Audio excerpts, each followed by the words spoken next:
Ni hao, Huan Ying. It's me, Corval, here with another Corval cast for you. Thank you for joining me. No one is here right now. Let me share this link around and maybe get one or two people in here. One moment for those editing or watching in the future. Let's share this link in various chats so I can not be talking to myself. Let's see. Where's that pesky little stream at? Not. Oh, there we go. That's why. All right. Should I share this YouTube link? Should I share the YouTube link or the Twitter link? Let's do the YouTube link. Let me get my YouTube numbers up. Fuck it, I got the X link right here. I'll just drop it here.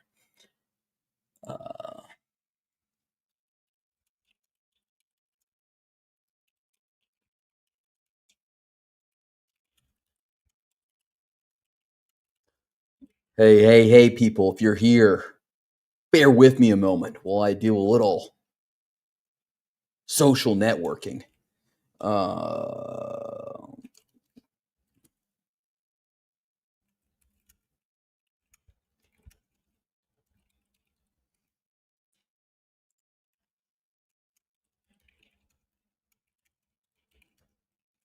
Me with.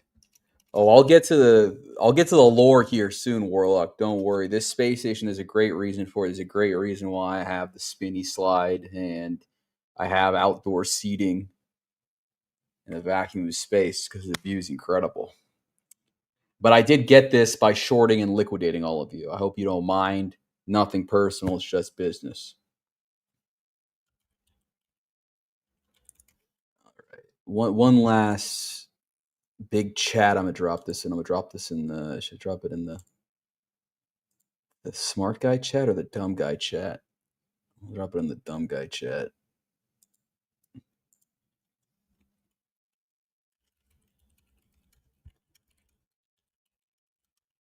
Maybe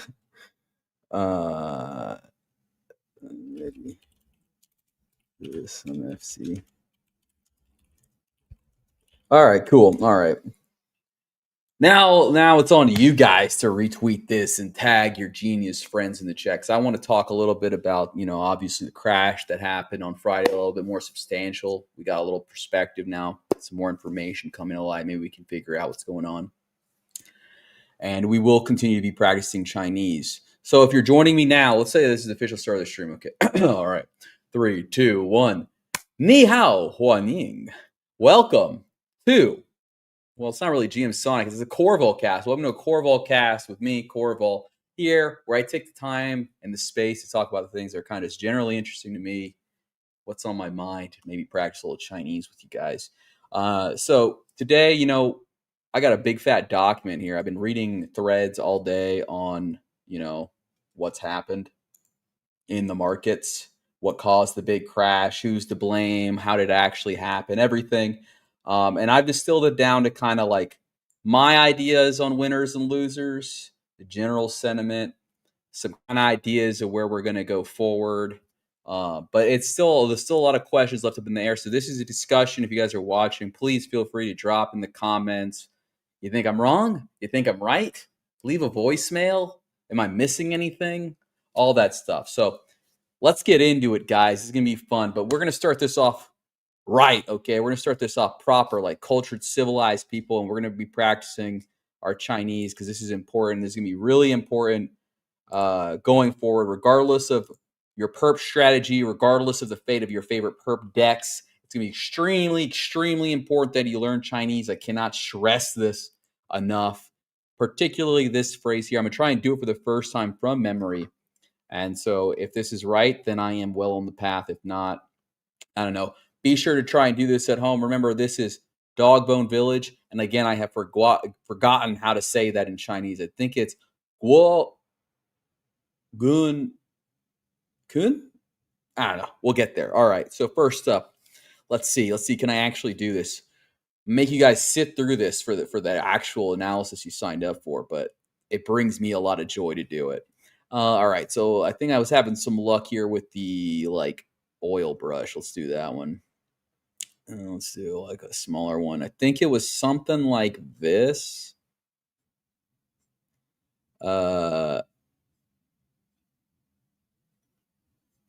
let's see. I think that's dog. I think bone is. I kind of remember this one quite well. And then that and village. That's a real son of a gun, dude. This one gets me every time. I think it's something like this. I can't remember the last part of this character. I think it's again something like this. Nah, that's just completely wrong. All right, so this is my attempt. Let's pull up my old work here, see if I was right. Um, let's get a little side by side here. Okay, I totally butchered it. I totally butchered. Actually, I got dog kind of right. All right, so dog is actually supposed to be more like. This is so awesome. I love that I can just make you guys watch this, whatever, however many of you are here, 40, 50. Watch me stumble through Chinese. All right, so again, let's just do this right. This is what it's supposed to look like here. So dog is more like this.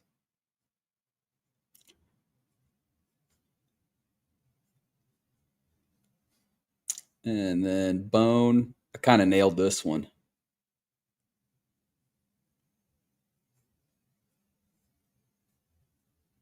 All right, and then village. All right, this is the one that tripped me up. Actually, I wasn't that far off.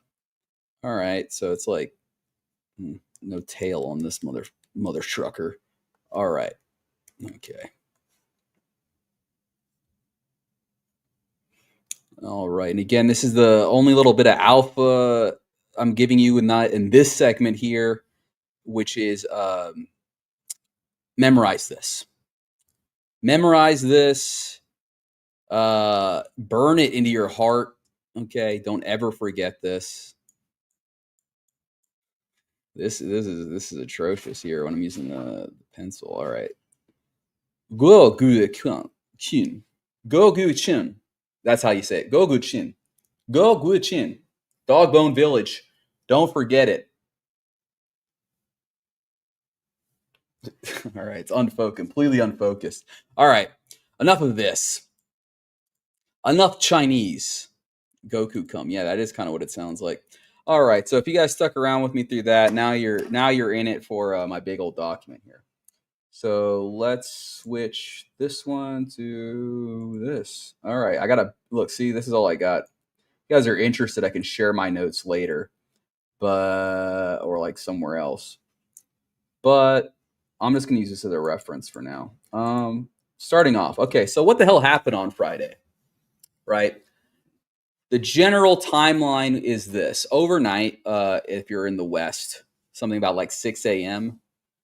I saw it at like about 8:10 p.m. Thursday night. Beijing announced controls on rare earth exports and trade. Uh, okay, that happens. Trade war, we're in it. Normal. Later, a little bit later, World Liberty Financial drops 30%. Talking like next day, about 12 hours later. World Liberty Financial drops 30%. A guy opens a short on Bitcoin with size. Trump tweets a few minutes later about tariffs. And then all your assets are eviscerated in like 3 minutes. Actual numbers here are grabbed from the Wintermute's testimony, which disappointingly enough, Wintermute's article or their write-up on X about this seemed like it was AI generated and it wasn't really I mean, there was some good stuff here, but it was kind of just like whatever numbers. I'll give them to you. Here we go. Median drawdown, 54%. This within an hour. Everything kind of drew down on average, 54%. ETH and Bitcoin, most stable, like no shit. They have the deepest liquidity, so they're the least subject to this. And we'll get into like what actually happened here. It's still not super clear, but I mean, we can make some obvious assumptions. Aggregate centralized exchange bid ask death dropped 65% at the trough, but recover to greater than 90% pre-event levels within 35 minutes. So what that means is the spreads got all fucked up. As you probably noticed, that's when you were seeing things hit zero price. There was no depth to the order book. Let's see here. Oh yeah, almost all rebounded, and the average rebound was 84% in 30 minutes. That's what Wintermute is claiming here. So yeah, that's what happened shortly after the tariff announcement from Trump.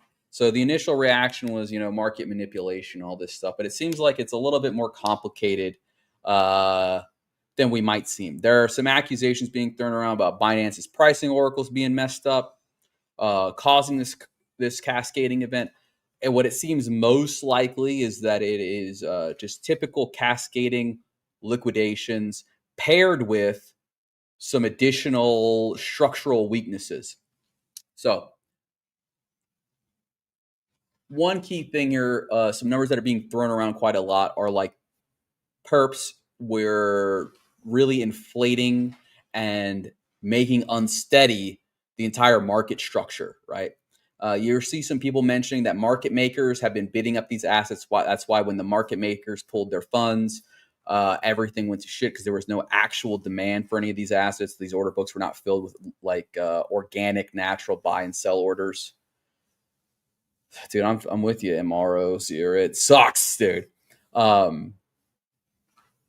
primarily what was causing the strong negative price action downwards was likely the tariff announcement tipping things past the liquidation threshold. And then things kind of just spiraled from there. But let me go back to my bird's eye view here before we dive into more details. All right, so here's my general assessment. Biggest losers on the day, Binance, in my opinion, completely shit the bed with their oracles, depegging, Ethena. What were the other assets here? Depegging USDE, Ethena, Wrapped, BETH, and BNSOL. All depegged and crashed really hard. We'll get in a little bit more of that later, but really shook a lot of faith, I think, in Binance. Also, a lot of Binance's systems went down. You were unable to trade. A lot of modules were down. They've acknowledged this themselves. Actually, here, let me share it. The Binance actual statement on this is they kind of are blaming it on just general market volatility, but they have accepted responsibility for platform modules experiencing technical glitches. Certain assets had depegging issues due to sharp market fluctuations. Binance remains committed to addressing these issues. This is where they are kind of they have decided to compensate people about $300 million dispersed to affected users.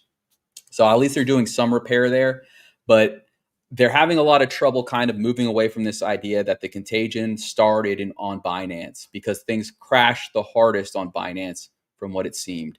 Binance, for their side, at least according to what they're saying, a lot of the price actions were like, what do you call them? GUI glitches. Like they didn't actually hit those prices, but I mean, you still had a lot of people really boned. We're going to talk a lot more about Binance later. Binance is really key to this. Additional losers, alts, down about 80%. Atom, big one, hit zero before rebounding. $5 to $0 in about 30 minutes.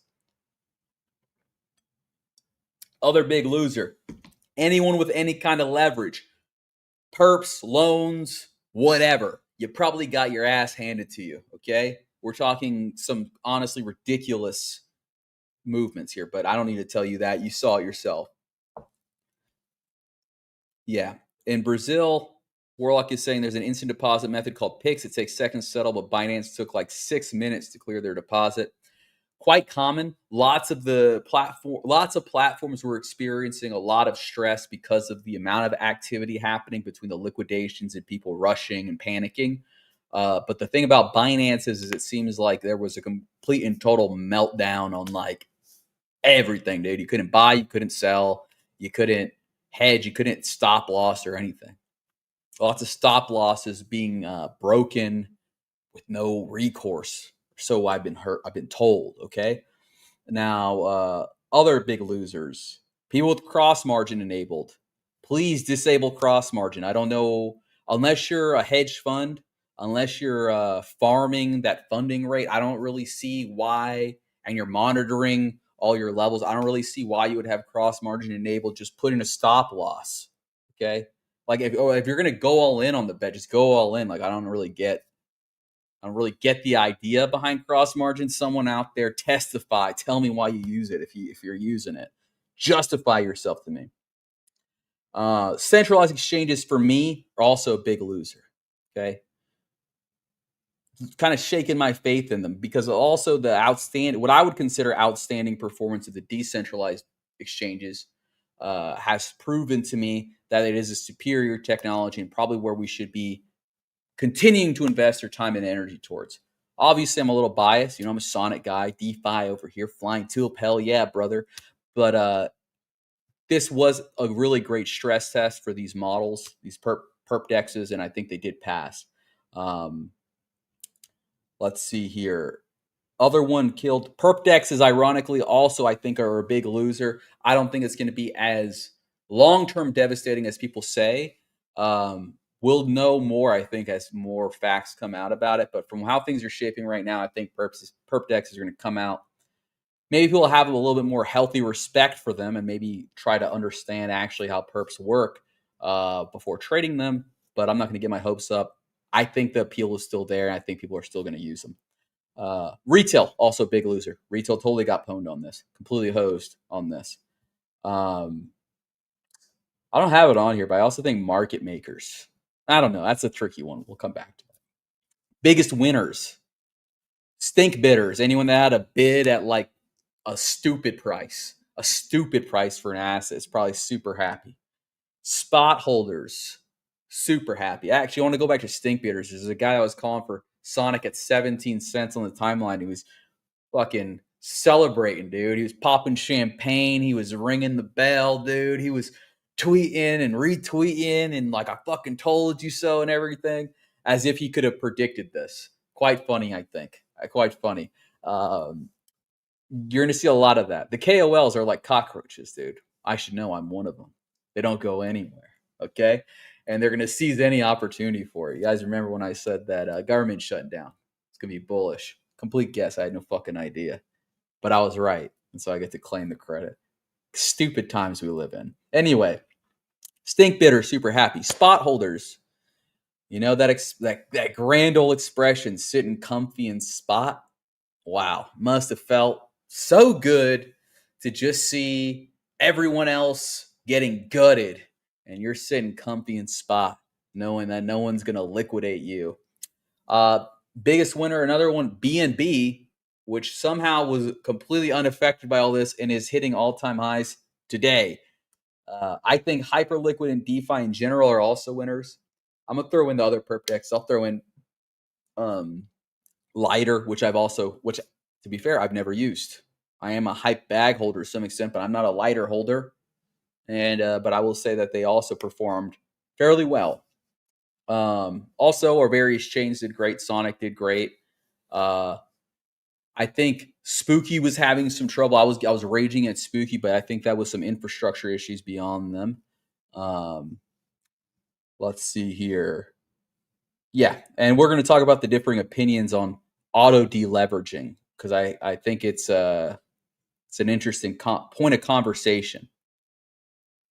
Aave is a big winner. Athena is a big winner because despite the listed Binance peg, Athena operated flawlessly. Redemptions were always happening at price. Aave had updated their risk parameters and their pricing oracles well in advance of this, and that's why they didn't suffer any price depeggings or any what would you call them, unfair liquidations occurred on Aave. So good on them. I used to give Aave shit about their DAO structure and everything, but they actually do have gigabrain geniuses. They're somehow managing the risk appropriately. So good on them for updating their risk parameters for something like USDE and making it work. I mean, what better proof that you guys know what you're doing? DeFi overall winner. Again, I can't stress it enough. Insider traders, those guys won big too. At least 100 mil. At the very least 100 mil. But if when we get into the conspiracies, the numbers could range up to a bill. A fat billy, dude. That's crazy. Well, I mean, a lot of blood spilt for it, so I guess it makes sense. That's right, decent crypto. Smash that like button, smash that retweet button, boost this. Warlock was spared. I'm glad, dude. I'm glad Ave's looking out for you. Let's see here. Oh, I see. One time I was copy trading some dude. He was using Cross. That dude shorted Doge and almost killed me when I saw it was minus $300, but it rebounded. Hmm. Yeah, I mean, I don't know. It just seems like if you're using Cross, you're playing a little too fast and loose. I've had some bad experiences with Cross. I've just switched to just using isolated liquidity for everything, and if I want to top it up, I top it up. But I or like add to the position. But I just don't really. I still just don't quite get the Cross because it's like I'm just letting the casino reach into my pocket. Like I don't really get the need for that. But I guess if you're a set it and forget it kind of guy, it's your thing. All right, so where should we start here? That's kind of my biggest losers, biggest winners. Now let's go into kind of the details here. I'll just pull up some examples of theories and kind of try and tie them together here. I think is probably the way I want to do this. Um, First up here, we've got this guy, DeFi Hanzo. He's saying he's going to tell us what really happened. I tried to pull up good news stories, but all of the news stories are just referencing these guys, just referencing these posts. That's the state of modern journalism. Not a single person called Binance to get them on the line. Let's see here. Is it?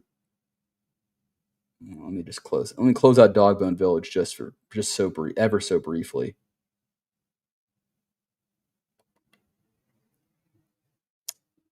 Dude, what the heck? Fine, I'll do it this way. Okay. All right, Crypto Hanzo. Let's see what this gigabrain genius has to say. So, from my notes, he's pretty much blaming Binance and Wintermute. He claims Wintermute moved 700 million to Binance before the crash. So, like this claim here, I don't necessarily think there's any significance to this. As we've discussed before, market makers, their job is to make the market, and how they do that is they move funds around all the time. So it's not really, I don't know, that big of a deal to me that they're moving this much money. I would need additional information to say that this is bad or good. It seems neutral. Um, he claims that the order books on Binance went hollow, no bids, no walls. And this is something that a lot of people were saying. As traditional markets bled, crypto started following. The order books on Binance went hollow. Just a free fall waiting to happen. This is what we were talking about, I think, on Friday when it happened. There were it was crazy because there were no buys or sells below certain prices. So price, when it hit that level, just went straight to zero, straight to one, straight to the stinkiest, grossest bid ever. And the question is, why did this happen? Now, it seems that like a lot of market makers probably pulled their liquidity to prevent themselves from getting blown up, getting bled to death on this, which is, I guess, makes sense, right? Like you don't want to blow up your fund off of this freak event, but it does kind of hurt our trust in market makers, doesn't it, folks? It makes you think, well, what's the point of a market maker if they're not going to make the market regardless of conditions, right? You guys are only going to be here when the eating's good. Then why should we be getting all these concessions and the like? The volume on Bitcoin candles, for example, at 11 p.m. UTC, 2K sold in 1 hour. At midnight, 12K sold. Again, this is not necessarily super insane to me that volume spiked when the liquidations were spiking. So this guy's analysis, I'm not super hot on. Okay. The biggest thing was his claim that actions were frozen on Binance and only liquidations were happening. And I think he did have a very beautiful. Like, see, this isn't blaming it on Wintermute here, is because Wintermute has all these cells. So I did like his point here that imagine this position, because I think it's a position that some people really found themselves in, and I can't imagine something more awful or horrifying happen. So you're in your position, you have 50x cross, you're making an extremely degen bet. Again, the key point is your cross. I don't really care if you're doing 50x leverage. If you want to fucking gamble, that's your prerogative, okay? Cross is where it's a problem, dude. Cross means you just allowed you expose. This is risk management 101. Why would I expose all of the money in my account to one stupid bet? It's insane. It's an insane idea. Stop it. And let's say you do a stop at 1%. So if the price drops 1%, you're down a shitload because you're 50x leverage, but reasonable to stop it out there. But the market dumped 50%. Your stop never hit. Your account got nuked 25 times over. And if you're mirrored across pairs, it's game over. So I want to take a moment of silence for our comrades that may have gotten lost in a similar situation much like this. I'm sure it was hundreds, if not thousands.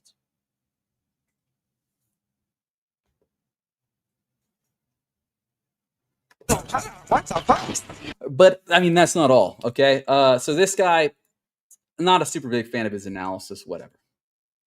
But I think it gives us kind of a good idea of where people's heads are at. People are kind of really looking to blame someone, and their first instinct, like always, is market makers, right?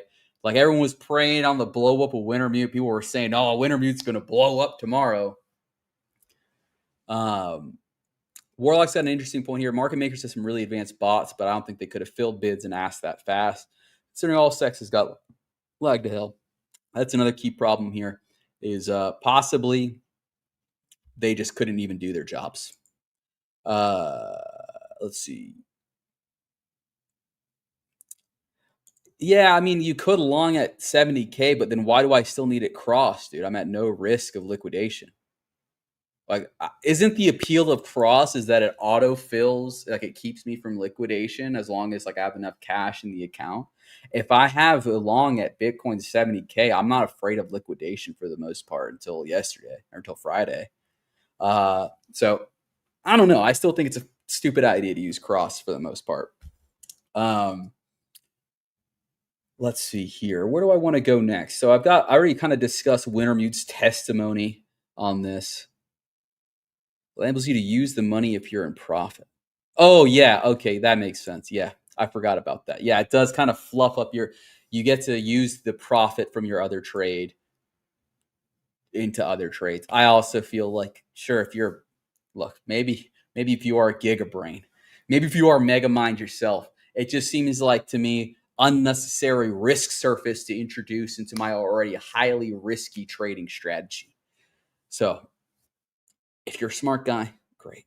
I don't know. Actually, I got because of this crash, I got some pretty nice positions. So maybe that is the play, dude. Actually, maybe I should flip cross, and I can just start leveraging my leverage into other things. I can start leveraging pump.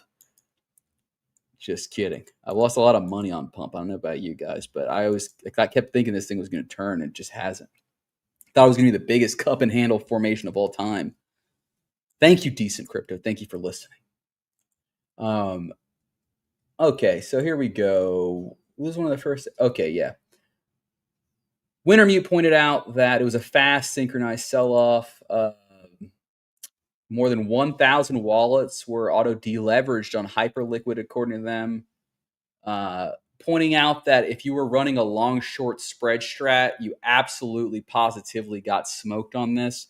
Auto-deleverage, if you guys are unfamiliar, is when the system, okay, it's not Hyperliquid, it's not the Perps platform saying that you are making too much profit. We got to stop out your profit or anything like that. The auto deleverage system is to protect the integrity of the entire system, because how these Perps platforms work is every long is paired essentially with the short, right? So if your short is making money, the longs need to be losing money. If all the longs get cleared, there's nothing to settle the short side of the transaction, right? That should make sense, right? Like, guys, if I can't sell if there's no buyers, I can't buy if there's no sellers, right? So how Hyperliquid does it is when there is all right. How Hyperliquid settles these longs and shorts, apparently, from my understanding, is initially they'll try to pair your you closing your long or short position with something on the order books. Are there buys or there sells in the order books that can eat up that demand? If so, great. We just settle in the order book. You're good to go. If not, they need to start pulling liquidity from somewhere, right? They need to start pulling money from somewhere. And they do, in fact, pull from their vaults. They do, in fact, have insurance vaults. Insurance is not endless, however. So when the insurance vaults get tapped, as we did on Friday, with an extreme volatile moment, with a moment of extreme volatility, insurance is going to run out. And so their only option left is, do we tap the liquidity providers, the HLP vaults, or we got to start deleveraging the shorts. We got to start saying we can't pay you out here. We're going to pay you out what we can. We're closing your position. I understand, especially if you're in a straddle, you completely got fucked there because you were covering your downside, and now they said you can't cover your downside. But this is one of the risks of using a platform like this, right? This is a decentralized financial platform, right? Meaning we're not going to go to the government to cover positions. We're not really, it's supposed to just run on its own. So you kind of need this backstop like that, this kind of nuclear option when you experience these really long tail risks. It does happen when you're winning too much. Also, every exchange does this. That's right, Warlock. But it happens in the most extreme conditions, right? Because no one wants to do that. The exchange doesn't want to do that. The exchange it's not protecting their money. It's protecting the liquidity providers' money, right? The people that profited off of this were the liquidity providers on Hyperliquid. I kind of regret not keeping my money in the HLP vault, actually, after this. So it really comes down to, who do I protect? Do I protect the investors? Do I protect the traders in the most extreme circumstance? And I think Hyperliquid probably made the smarter choice by protecting the structural integrity of the entire system, right? Because if the investors had gotten hit, no one would want to fucking put their money in this anymore, right? The traders, philosophically, should understand that this is the risk that, I mean, it was all in plain English in the documents. It's just no one expected it to happen. So I totally get it. And I totally get if you disagree with me. Because again, this is just a matter of opinion, right? There's not a real right or wrong answer here. Now, I feel like I kind of explained ADL quite in depth here. Or maybe not in depth, but give you guys a pretty good idea here. And Wintermute's little testimony here, I think, did a good job of pointing out this is one of the first ever cross-margin ADL events ever. It's a last resort when backstop vaults run out. They also pointed out that gas usage spiked to all-time highs. Yeah, I got my space station by chilling for Hyperliquid. No, dude, I got my space station by orchestrating this entire collapse, dude. I was the Bitcoin whale that shorted. I was the guy that depegged USDE, and I'm the guy that bought everything at zero. Okay. Now next up here. Okay, well, we've been talking a little too much about Hyperliquid, but this is actually the best time to talk about it. So after we've explained ADL, this is why I want to explain why I think Hyperliquid is kind of the winner here. I've got someone to back me up on this.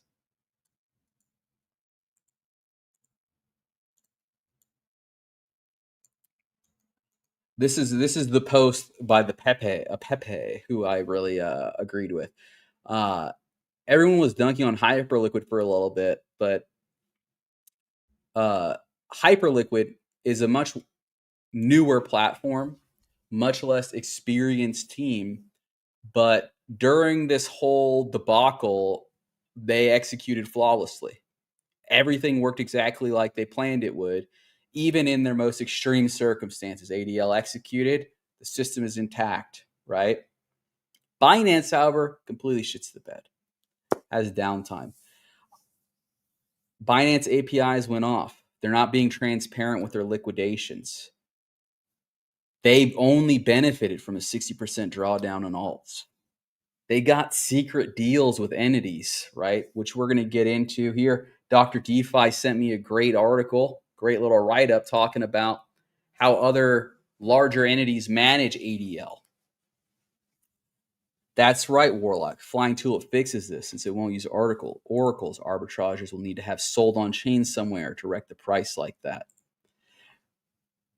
This whole thing really at the end of the day is extremely bullish for Flying Tulip, in my opinion, because it does highlight the advantages of decentralized finance, and it's the next step forward, right? It's going to address a lot of the issues kind of that we've seen come up because of this.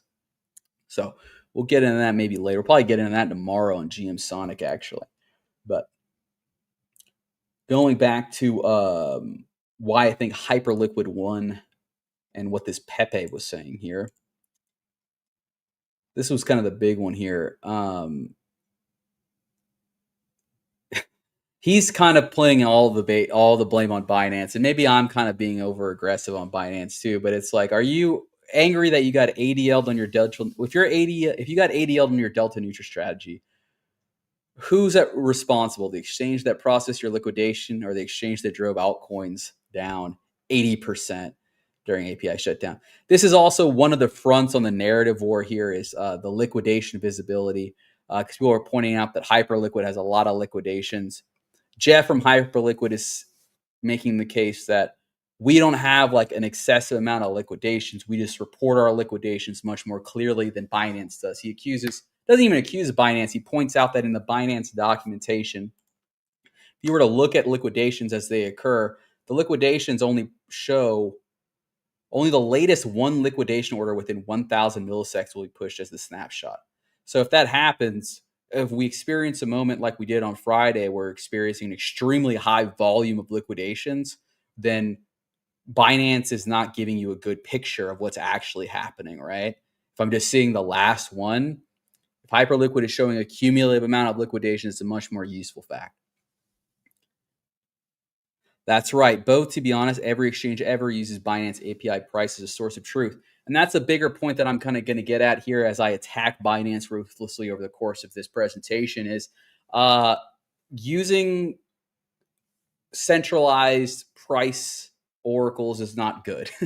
Binance not even learn this. You're really dependent on Binance's ability to calculate and provide accurate pricing, which would make sense considering they're the highest volume exchange. But as we'll see later on, their methodology is maybe not the greatest or the smartest just based off of what is available, particularly when it comes to Athena. I had to wet my whistle there. Sorry, folks. Okay. So, yeah, let's see here. Oh, I do want to bring up some I think earned criticism against Hyperliquid as well. It's not all, roses over there.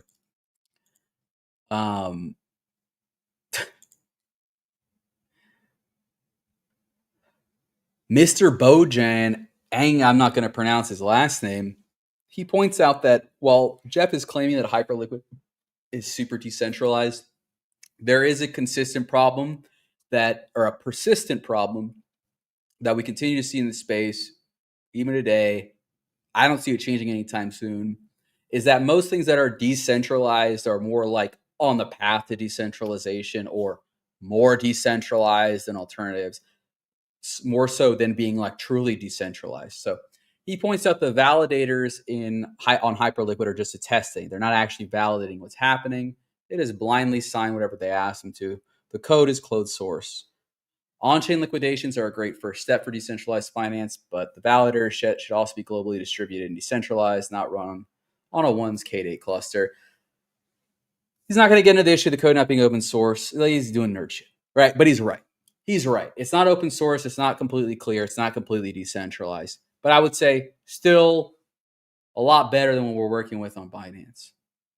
Unless you just really trust Binance, which fair enough. Seifu, all that stuff. But But then again, he is a felon. I don't know. I don't know. Felons are good smooth talkers, um, most often. So we covered how the Binance liquidation APIs work.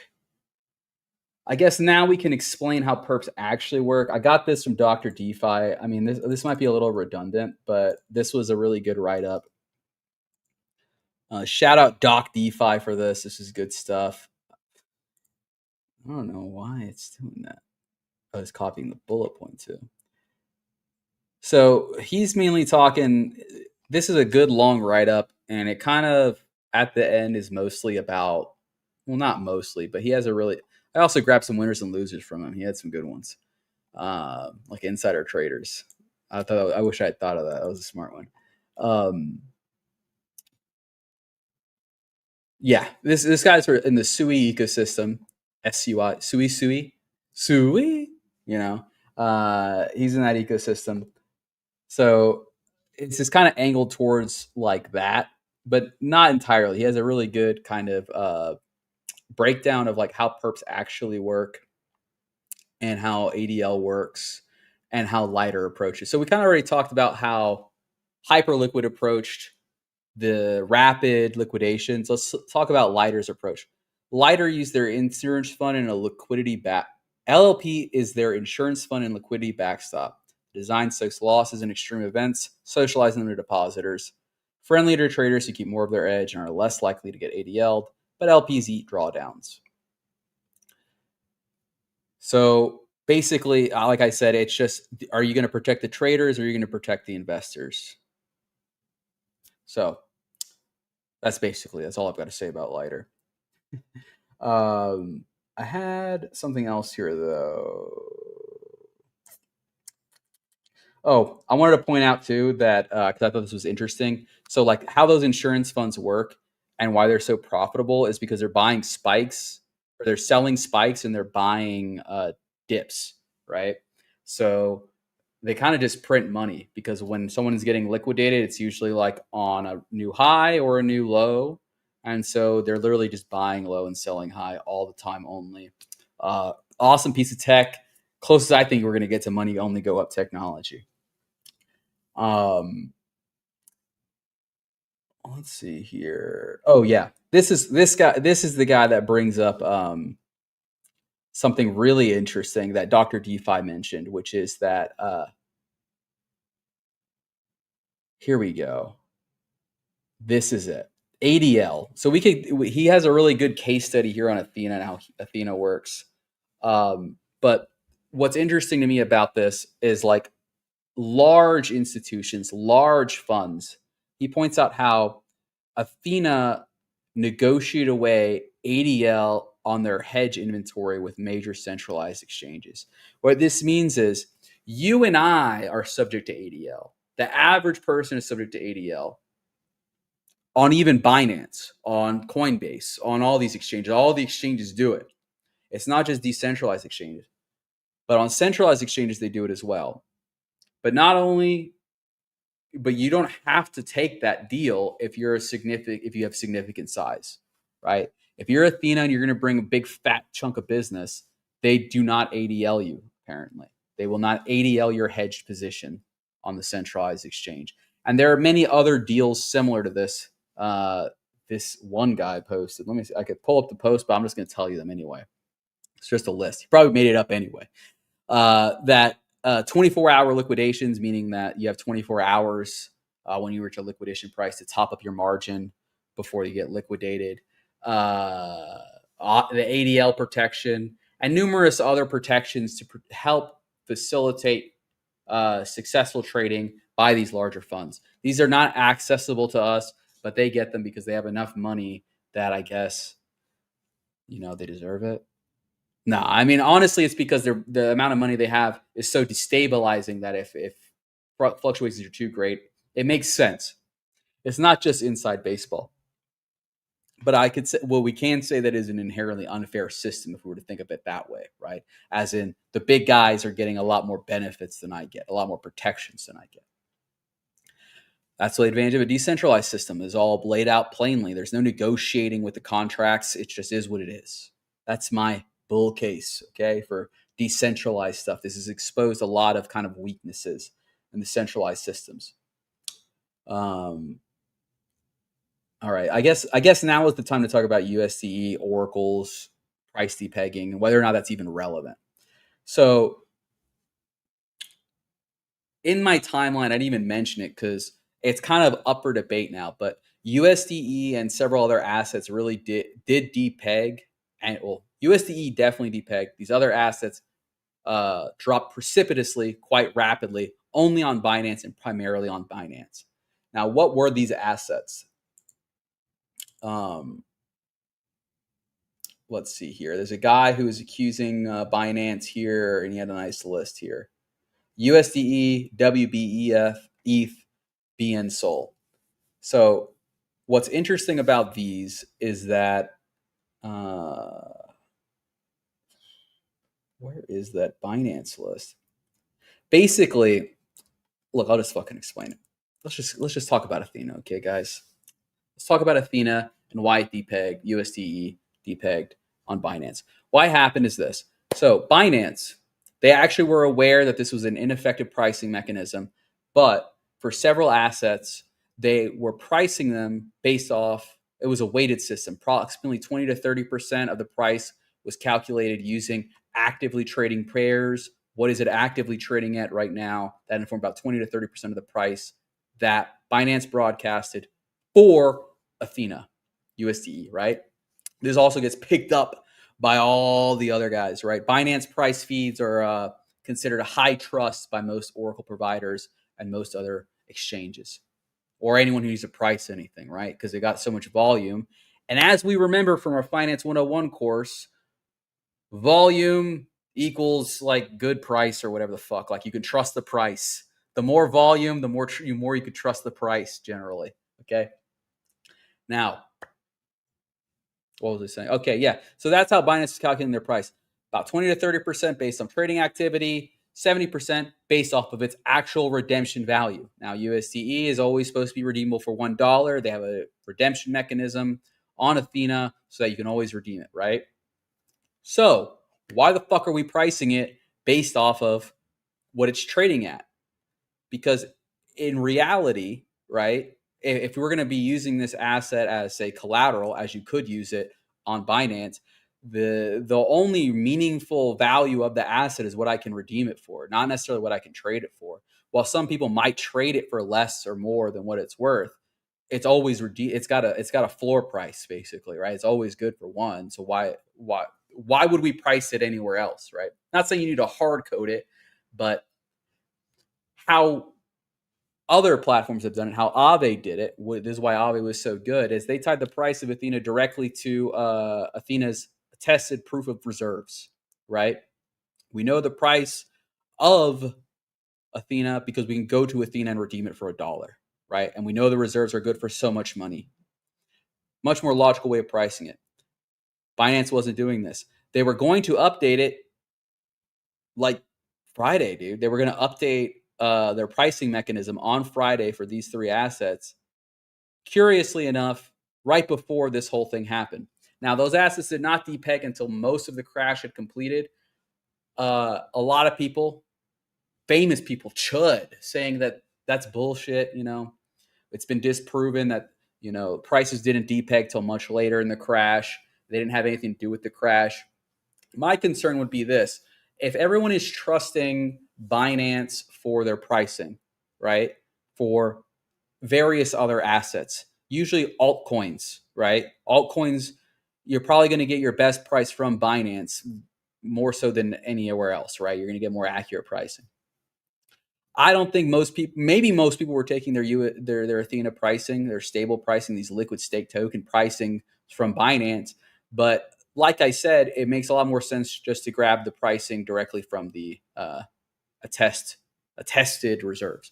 Not saying that everyone's going to do that, but you'll get what I'm saying here. Basically, my thesis is this: because Binance was also using these assets as collateral on their exchange, If there was a DPEG locally, it would cause cascading liquidations, something fierce.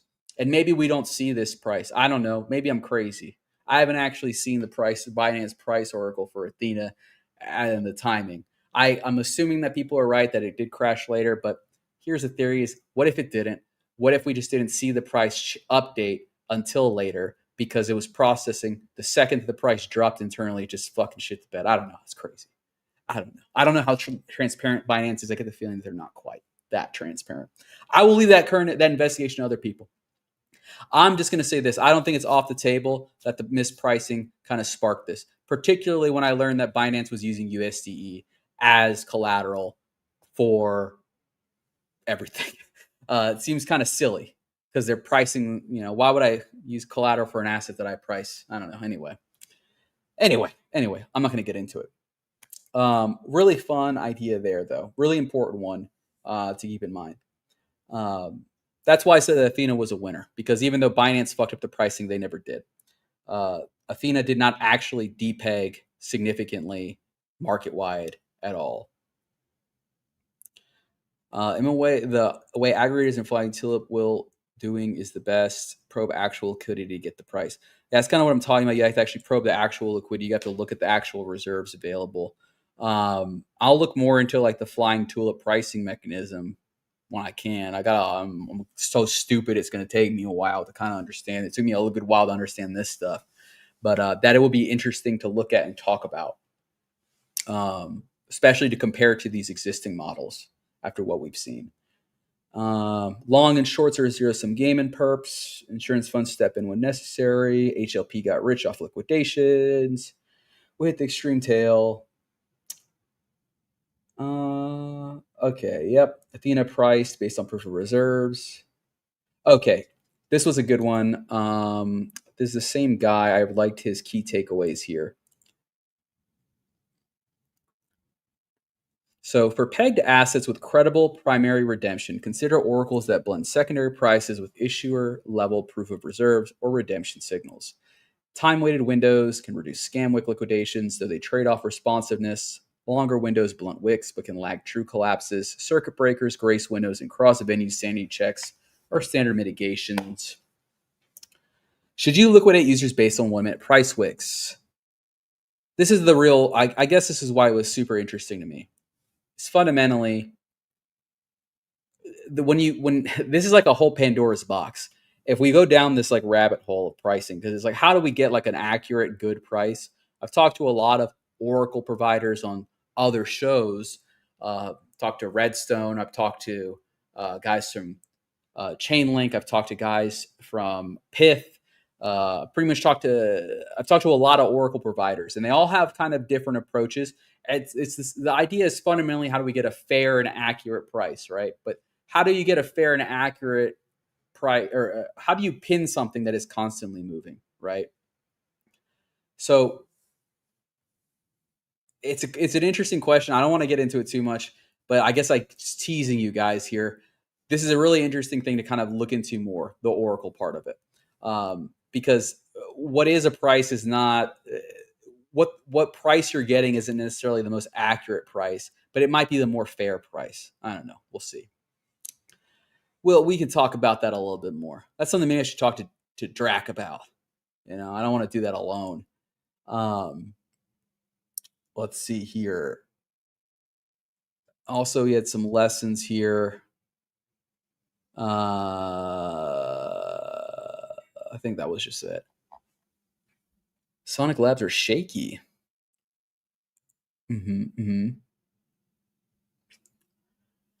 Let's see here.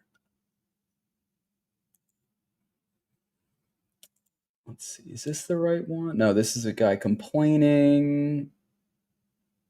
Oh, this was the list of what hundreds of millions of dollars can get you. This was a good one. Stop loss are shaky. Oh yeah, they are quite shaky. In crypto, they're quite shaky sometimes. They don't always trigger. That's one of the appeals of a lot of these perps exchanges. They're supposed to be a little bit more responsive. I think I just I think I just bookmarked the. I think I bookmarked the wrong thing. All right, never mind. Forget that one. Uh,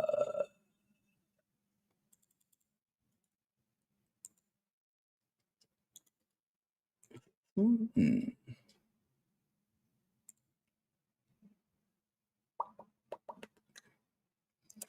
A firm just exploded. A lot of people praying that a firm exploded.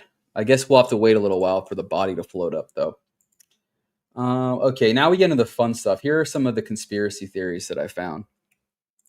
This is the I've called this the Binance cartel conspiracy theory from Kook Capital. I think this guy is a hyper liquid maxi, if I remember. That's generally what I see him bull posting. The liquidation cascade on Friday was a coordinated attack that began with the USDE depeg. Again, like I said, that's assuming that the USDE did depeg before everything happened, but existing evidence is showing otherwise. The attack occurred on Binance, and the depeg only happened on Binance. The depeg was only possible because of issues with Binance's pricing oracle. Binance controlled the vulnerability and the attack vectors. They also knowingly had poor pricing controls around USD and margin collateral. The timing of the attack around the Trump post was cover. It's my belief Binance carried this attack out themselves in an attempt to cause an industry-wide mass liquidation cascade with the ultimate goal of destroying Hyperliquid. Didn't work. Hyperliquid. Lots of people saying this. Lots of people really love the idea that CZ is trying to destroy Hyperliquid like he did FTX. I think oftentimes people are overlooking the fact that Sam Bankman-Fried destroyed FTX, not really CZ. Sam's poor business decisions, his outright criminal behavior, his theft, uh, lack of morality, lack of virtue, the way he spent other people's money, that's what destroyed FTX. Okay, I mean, CZ may have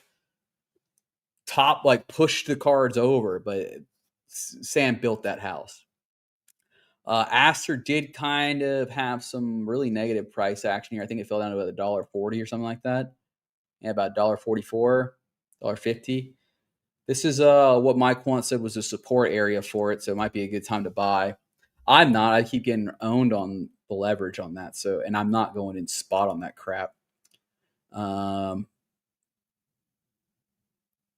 Bro, it was LeCarrot, Donnie, and his friends that crashed all. Sadly, centralized exchange others had issues, and I'm sure bots added to it to force the liquidations. Who is LeCarrot? Link me LeCarrot. Some guy, shoot me that on Telegram who this LeCarrot is.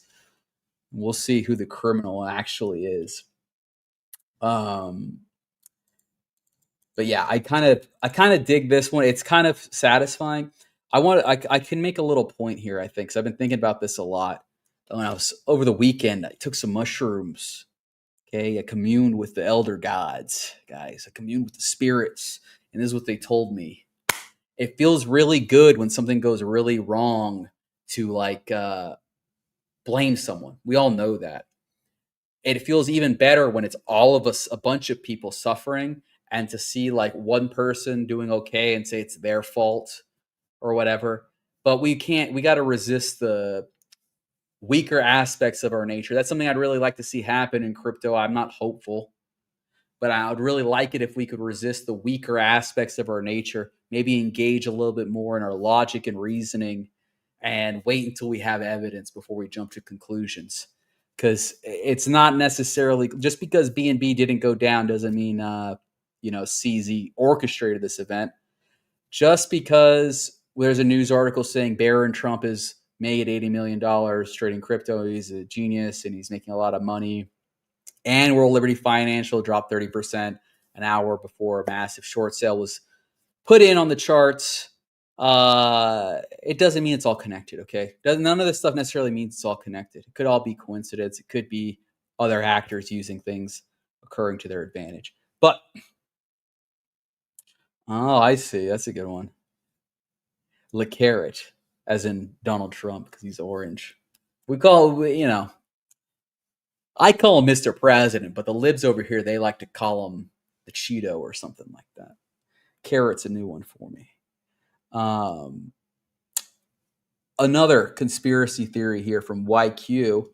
This guy is also a hyper liquid maxi. What you're going to see here is classic battle lines being drawn over who owns what bags. You know, hyper liquid maxis are out here defending hyper liquid like crazy. Binance maxis are out here defending Binance like crazy. It's just going to be a war. But let's see if this guy's got anything useful to say here. Um, this is like more of an actual theory. He's claiming that these three assets were specifically attacked in order to cause the DPEG event so that they could cash in on their short and also scoop some assets that will obviously rebound at very low price points. He's got a nice little timeline here. He says 5 a.m. markets begin declining after tariff news. 5:20 liquidations accelerate dramatically, possibly targeting market maker positions. 5:43 a.m.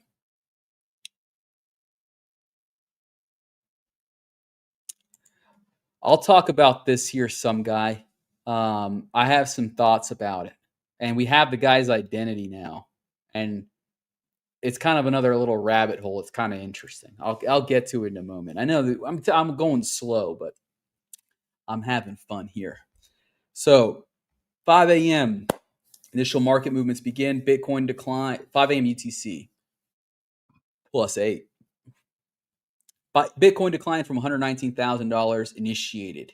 Trading volumes within normal parameters. Market makers maintaining standard spreads. 5:20. Market maker withdrawal patterns emerge. Volume spike. 10x normal trading activity. Altcoin liquidations accelerate dramatically. 5:43 a.m. with a critical DPEG event. Again, people are saying that the liquidations have accelerated dramatically before the depegging even happened. So it's kind of like, what is even the point? Things that they depegged at the end, so who cares? I guess this guy is saying that the complete and total market didn't break down until 6:30 a.m. So he's kind of saying that this happened in the middle. We've kind of already explored. There's some other interesting ones. These are things I did not mention, but are factors that kind of make me a little bit suspicious about USDE on Binance. Is Binance's 12% yield program and encourage recursive borrowing, creating positions levered up to 10x on USDE. Many traders use USDE as margin collateral, and despite being a stablecoin, USDE liquidity was surprisingly shallow.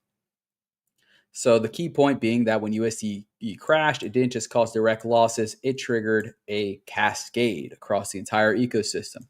So if we take what we know about altcoin pricing, altcoins often priced off of Binance price articles because we trust Binance. We don't actually need USDE to depeg everywhere. We just need USDE to depeg on Binance.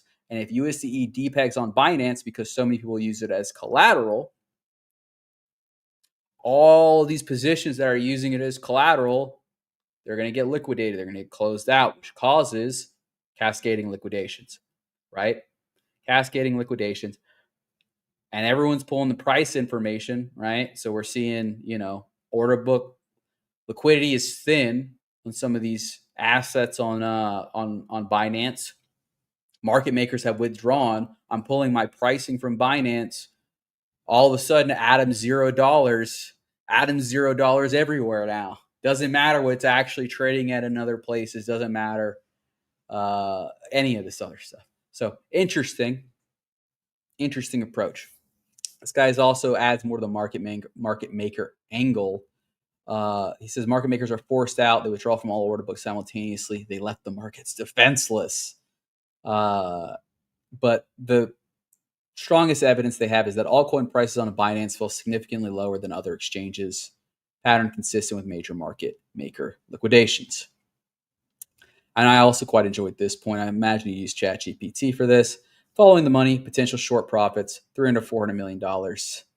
Asset accumulation at distressed prices, $400 to $600 million opportunity. Cross-exchange arbitrage, $100 to $200 million. Total potential extraction, $800 to $1.2 billion. That's crazy stuff. Crazy stuff. He offers, this is where it gets like very ChatGPT for me here. Is that he says like The other explanations are cascading liquidations, concentration risk, meaning everyone was up on perps uh, into the same assets too. So just very top heavy assets, systems failing under unprecedented volume, fear creating self fulfilling prophecies. Reasons why he's suspicious, why these are his supporting factors for his theory. Then use specificity because the price crash limited almost entirely to Binance. Only pre-announced vulnerable assets were severely affected, occurring within the exact vulnerability window identified by Binance. Market makers eliminated before main targets hit, and consistent with pre-positioned targets strategies. So my problem with the asset selection, that sort of thing, is like my classic problem with a lot of conspiracy theories, which is like, if they're going to do something really fucked up and evil, why are they leaving clues, man? Why would they write a press release saying here's a vulnerability and then they're going to exploit that same vulnerability? They would give them a lot more cover if they just did not address it and then exploited it and then said, "Oh my God, I wish we knew this was real. Well, I wish we knew this before." Right? I mean, not that I'm a criminal or a liar, but that's how I would do it if I was going to lie and do crime. But whatever. They are smarter than me. So the CZ guy. So this theory is a little bit more fully fleshed out. Again, the timing doesn't necessarily all add up, so I'm kind of curious about it. This guy is probably the most to the point and a great summary here that I'm going to steal. The crypto market crash on October 11th is suspected to be a targeted attack that exploited a flaw in Binance's unified account margin system.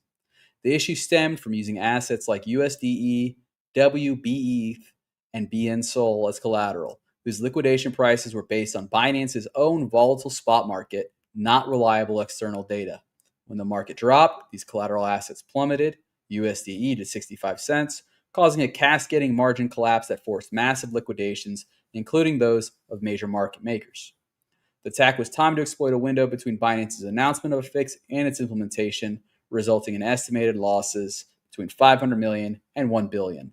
This event highlights critical risks in exchange to collateral policies and risk management. This is Luna 2. Now, again, we need more facts. We need confirmation about when this DPEG happened because it's still not quite adding up. This makes sense, but it is weird that the DPEG does not show until halfway through this whole debacle because it was pretty bad before the DPEG even happened. And again, if you note, he doesn't even mention tariff thing, right? It's irrelevant if this is true, right? The tariff would just be a cover, or we could say like inciting incident. Now, I want to point out also that the Hyperliquid guys are really going in heavy on this narrative. Hyperliquid guys are super heavy on this narrative of Binance caused it. It's Binance's fault. Binance is really into it's no one's fault, but Hyperliquid is fucked up because they auto deleveraged all their people. That's kind of where we are in terms of the blame game right now. Hopefully that was informative. Hopefully that gave you kind of a clear idea of where we are. It took an hour to do what probably could have been a fight. Like I could have just read that one guy's post. It would have given me a good idea. But you know, I think it's an interesting thing, and there's also kind of a lot of interesting. This has probably made me more interested in DeFi than I've been in quite a while. This event, it's really made me. It's really reinvigorated my kind of passion for these systems, and that I see like the potential for them to actually function in a way that's more fair and accurate than what we've got. But you know, we still don't really know the truth of what happened. So is my faith misplaced? Am I completely misreading this whole thing wrong? Let me know. You know, am I fucking stupid for thinking DeFi might be on its way back now because of this? Let me know. Because you know, it's not like DeFi is without blame. A lot of criminals there too. I wanted to talk about CoffeeZilla a little bit. CoffeeZilla is going to be doing a little bit of this, and then we're going to talk about who this mysterious shorter was. The guy who shorted Bitcoin at 120 and made a killing.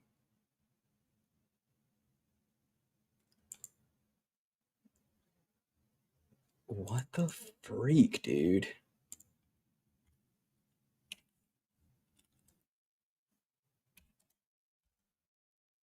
I don't care about Logan Paul's apology. The hyperliquid whale shorting Bitcoin ETH yesterday was placing shorts exactly 1 minute before Trump threatened tariffs against China. The last short was placed at 2049 GMT. Trump tweeted at 2050 GMT. What incredible luck. That is crazy. That is insane. That is 1 minute before is insane, dude. But don't worry, guys. We put our best guys on the case and we fucking got them. Okay? We fucking got them. Let's see here. This is the freaking bloke, dude. It's CZ. It was him all along, dude. Nah, just kidding. CZ retweeted this. This AI picture, mother. This looks so AI, dude. This does not even look real. This looks like one of those pictures you get when you like, you guys remember use that website where it's like the average person. We've averaged all the photos on the internet. And this is what he looks like. It's like the average Korean. Average. No, this guy's not Korean. Wait a minute. Let me do some advanced phenotype study here. This is a Chinese man, possibly from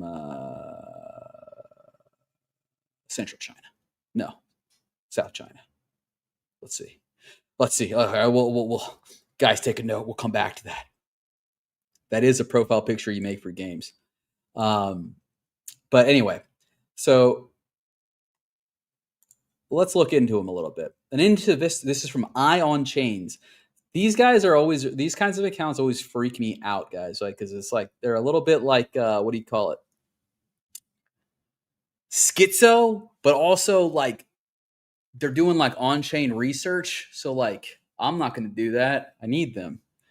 I've been following guys for years that have been telling me Tether is going to implode every day, and they tell me the ETH is going to implode every single day. Those guys are more right than the Tether guys, but not in a matter of severity very often. Anyway, going back to it. This is the guy. Okay, this is the guy, man. This is the one who somehow insider traded his way to $100 million. Let's figure out how he did it because he's got a pretty sordid past.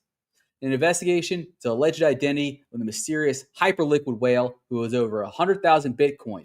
Recently, he sold over 4.23 billion in Bitcoin to acquire ETH and is the same person behind the 735 million Bitcoin short order placed on the same platform. So during August and September, he sold over 35,000 Bitcoin for ETH. It's got some addresses that received the ETH, the staking contract.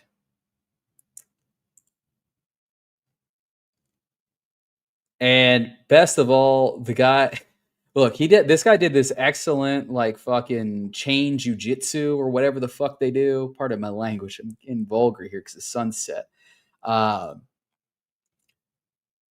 He did all this great analysis, but at the end of the day, the guy just has an ENS, dude. So the guy that shorted it just has an ENS. We just see his name is GarrettJin.eth, which is this X user right here. Thanks for sharing my personal and private information, CZ. Bro, you have a fucking ENS, man. And it's your first and last name on there. Like, what are you talking about? Anyway, let's get into his history here because it's pretty sordid, okay? Garrett Jin, who graduated with a degree. Elon, fix the platform, okay? Garrett Jin, who graduated with a degree in economics from Boston University in 2008, began his career as an intern at the China Construction Bank, where he worked until 2011. 2012, he founded his first company, Dio Trading, which operated until 2014. Subsequently, he changed jobs again, entering the crypto space by working for Huobi as an operation director. All right, wait, this guy's going way too. I want to hear the scam stuff. Okay, here's where it starts. From 2017 to 2020, he served as the CEO of Bit4x.com, an exchange that became the subject of a scandal accused of falsifying trading volumes. In 2023, it was flagged by Japan's Financial Services Agency for operating without registration. In February 2024, the private keys of hot wallets were compromised, with approximately $57 million withdrawn without any clear explanation. Immediately after, the website became inaccessible, withdrawals were frozen, and all operations ceased. In July 2024, Bit4X announced that its team had been detained and was under investigation by the police in Jiangsu Province, China. They promised to reopen for KYC-based withdrawals, but kept trading and deposits suspended for a complete rectification before shutting down. Hong Kong's SFC issued a warning for suspected fraud. Persistent accusations of withholding funds and misappropriation followed. Without full resolution, many users lost their assets in the unregulated chaos. So, the guy's a criminal, okay? He rugged an exchange, okay? He rugged an exchange for 57 million, and like not even like a cool or clever one. He just did a flat out, I just take all your money and just disappear. So after the collapse of Bit4X, he founded Wave Labs VC, launching projects such as TanglePay, IotaBee, and GroupFi AI. TanglePay is a mobile wallet for IOTA. Hey, I'm kind of familiar with that. But it's been inactive since 2024. IotaBee was a DEX on IOTA Shimmer for cross-chain swaps that ended up shutting down in 2024. Can the IOTA community catch a goddamn break? That sucks, dude. Yeah, they hired a serial scammer, dude. While GroupFi is a fearless Web3 messaging protocol for a gated crowd. Okay.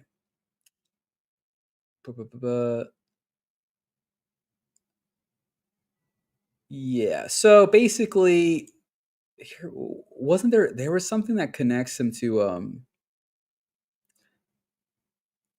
like the insider trading stuff. Let me see here. I know I had it because it gets kind of crazy.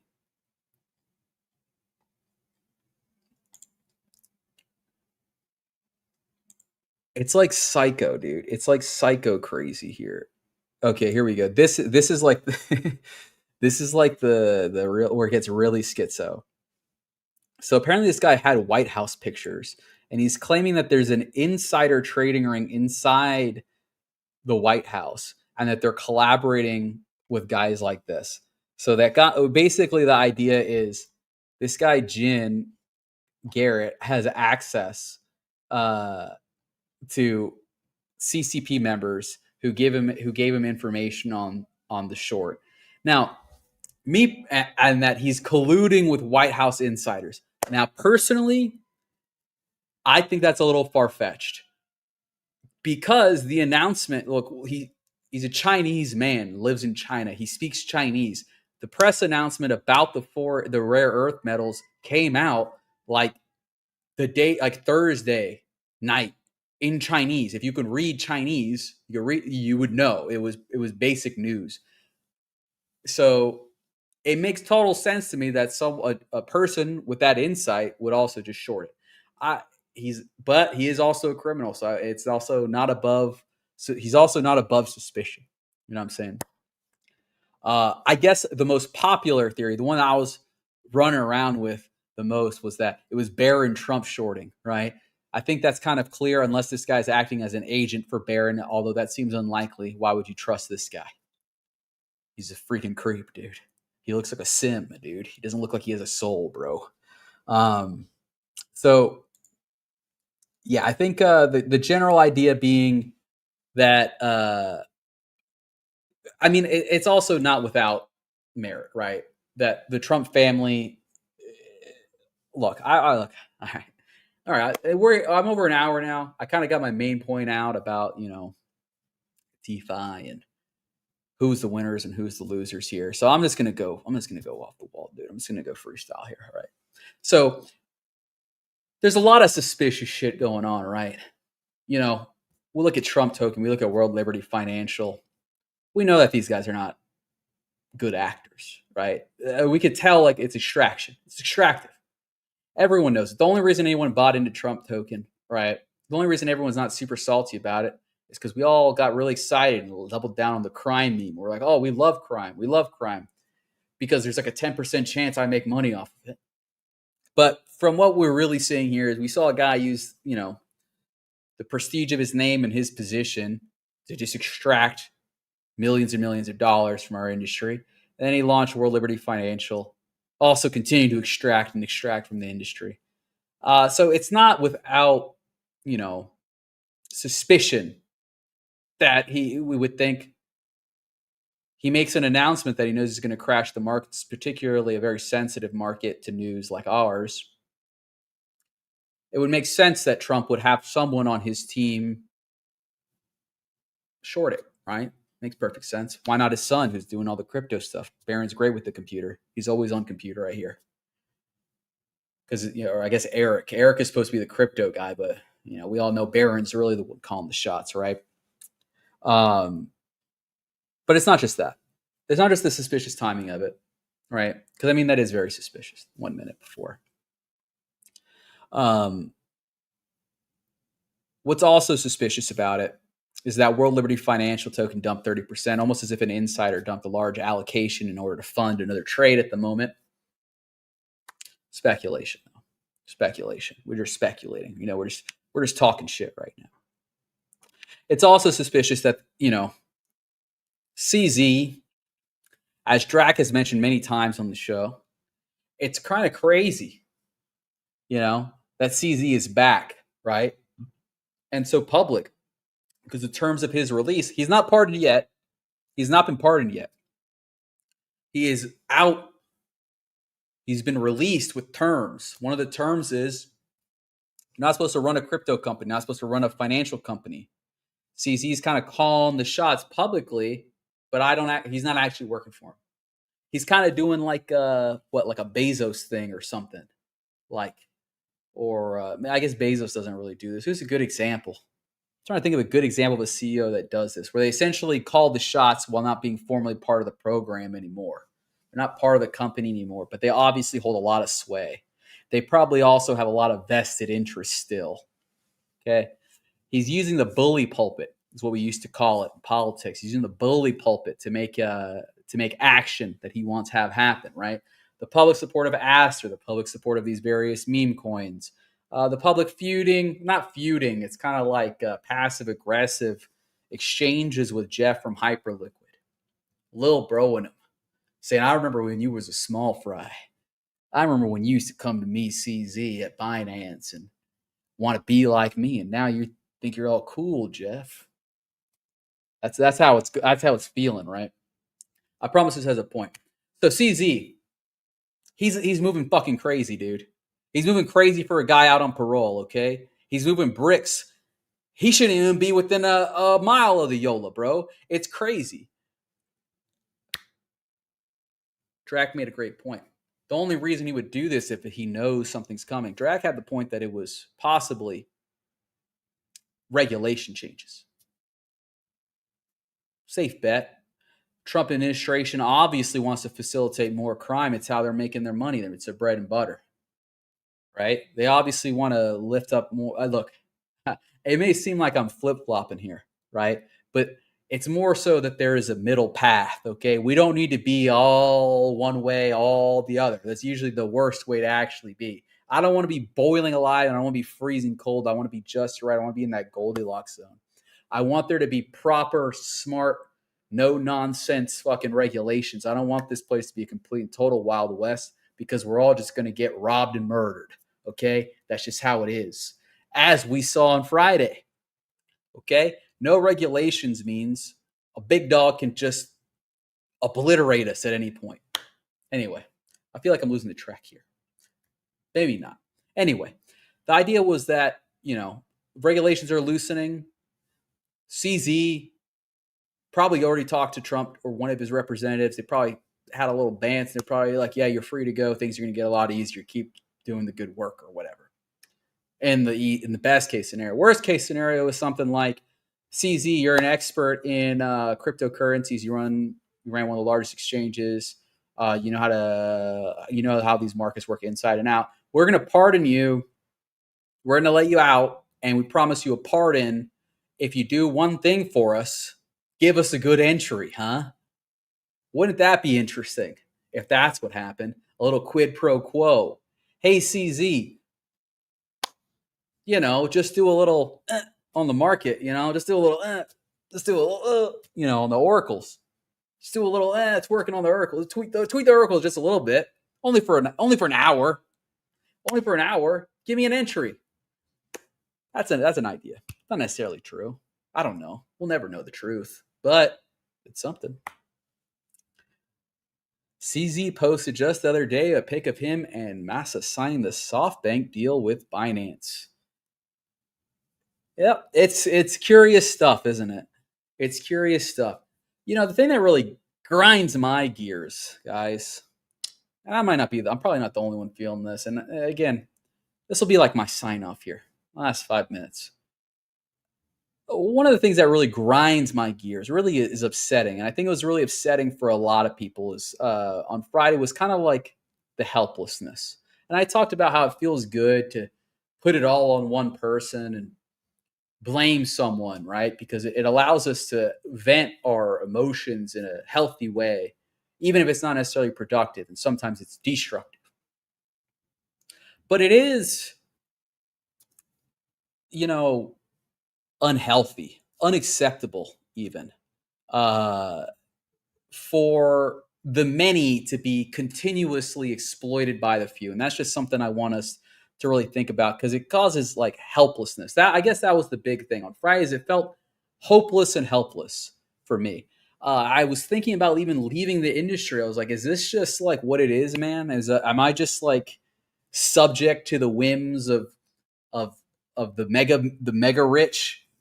Like, this was supposed to be the small guy's way in and out. I think we've all known for a while, crypto is not necessarily very kind to the small guy. Actually, you're actually much more likely to get chopped up.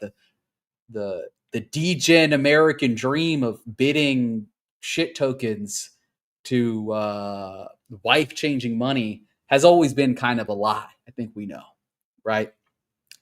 But when, the most trusted actors in the space are failing, and when our political representatives are kind of just hands off entirely, it feels like we've kind of just been abandoned to just uh, torment. It feels bad. But I want us all to remember one thing: it's not over. Markets are turning back around. If you didn't die, you're still alive. You can win it back. It's time to take back what they took from you. It's still very possible, guys. But bet smart, okay? Bet smart. Stay decentralized, for one. Custody your own stuff, okay? It's a big reason why Zcash is getting very popular, right? People are noticing which way the wind is blowing politically, economically. That kind of privacy is going to be in high demand soon if things continue on the path that they're going. So, final words for you guys. Thanks for sticking through this with me. It was a lot of fun. For everyone who left comments, was chatting with me, I really want to give you a shout out. Warlock, Yankee, some guy. Thanks for joining me. Decent Crypto. Thank you guys so much. It was fun having you here. I hope this was informative in some way, or maybe even just a little bit entertaining or whatever. I will see you guys tomorrow for GM Sonic, 12:30 p.m. Eastern Standard Time. We're going to be talking more specifically about Sonic stuff. It'll be great. So, guys, stay safe out there. Turn off cross liquidity, okay? You don't need it. And be careful, because the market is not settled yet. Market structure still reforming. That's what the smart guys tell me. All right, I'll see you guys tomorrow. Hang in there.